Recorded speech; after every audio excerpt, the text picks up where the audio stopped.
இல்லைன்னா மருதாணி இருக்கு பாருங்களா, ம். மருதாணி அந்த காலத்துல பார்த்தீங்கன்னா கோடை காலத்தில் மருதாணியை அரைச்சி உள்ளங்காலில் ம். வைப்பாங்க.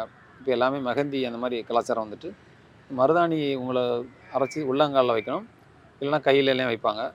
அது வச்சாலே உங்களுக்கு நல்ல உடல் குளிர்ச்சியாகி, ஏன்னா உடல் சூட்டுனால தான் நிறைய ம். பிரச்சனைகள் வருது. அதை நம்ம சரி பண்ணாலே பிரச்சனை சரியாயிரும். அதுக்கு உண்டான அதான் அந்த விளக்கெண்ணெய் கூட சொன்னல ம். தொப்புள் ம். வைக்கிறது, அது உடல் சூடு சரியாயிடும்னா அது சரியாயிடும். இந்த காலில் கூட அந்த மாதிரி விஷயங்களை தான் நம்ம அதை பண்ணுறோம் சரியாகும். இது தவிர அதான் உணவு முறைகளில் தான் ம். கொஞ்சம் மென்மையான உணவுகள் குடிச்சிட்டிங்கன்னா நல்லது, சாப்பிட்டிங்கன்னா நல்லது. பால் ராத்திரி போல் பால் ம். நிறைய பேர் பால் சாப்பிட்றவங்களாம் இருக்காங்க, அதெல்லாம் தவிர்க்கணும்.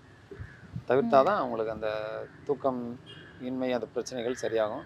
அது சில பேர் எல்லாம் மருத்துவர் சொல்லிட்டாரு அப்படின்ட்டு ராத்திரி போல் பால் குடிச்சிட்டு இருக்கவங்களாம் இருக்காங்க. ம். ஆனால் அந்த பாலில் நீங்கள் இன்னொரு வழி இருக்குது, அமுக்குரா சோரணம் கேள்விப்பட்டீங்களா? ம். நாட்டு மருந்து கடையில் கிடைக்கும். கேள்விப்பட்டிருக்கேன். அதை நீங்கள் பாலில் கலந்து சாப்பிடலாம்.